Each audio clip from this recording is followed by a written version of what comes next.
टंडो गुलाम अली शहर के खोसा कॉलोनी जा रहवासियुनि जे जेको सो बड़ी बिड थाणे जी हद में ॻोठ जागीर में जेको बड़ी अॻु में ख़ुदकशी जे वाक़े पेश आयो जेकी क़तल कयो हुयो श्रीमती जागोड़ी उन्हनि जे वारदेन हिन वक़्तु प्रेस क्लब टंडो गुलाम अली एहतिजाज कयो आहे। अचो त उन्हनि खां पुछूं छा था चवनि। मुंहिंजी ॿुधिजो मुंहिंजो नियाणी आहे पाड़े वारी मीर साहिब जो पाड़े में वेठी आहियां। मुंहिंजी ॿुधिजो मीर साहिब अब गाड़ी उन्होंने घुराए छॾी। अॼु गाड़ी वाड़ी कमु सॼो करे वेठा हुआ। असीं वियासीं उते असांखे खणाए लाश ॾिनो गाड़ी में के बाद चवणो खणी हलो अस्पताल ते। असीं खणी निकितासीं दादरा शाह ते पहुतासीं।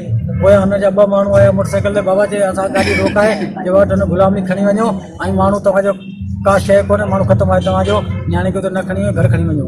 असीं टिनि गुलाम अली घर खणी आयासीं। हुननि पोयां विच थाणे ते वञी एफ कराई त असांखे लट्टू बाटा हणी ऐं हितां खां माना लाश खणी विया आहिनि।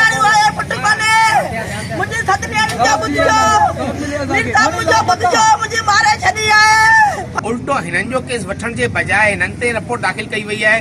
हिननि आला इख्तियारनि खां मुतालबो कंदे घुर कयो फिल फौरन असां सां इंसाफ़ कयो वञे, असांजी नियाणी जो क़तल जो केस दाख़िल कयो वञे ऐं हुनखे जेको ख़ुदकशी न हुनखे क़तल कयो वियो आहे।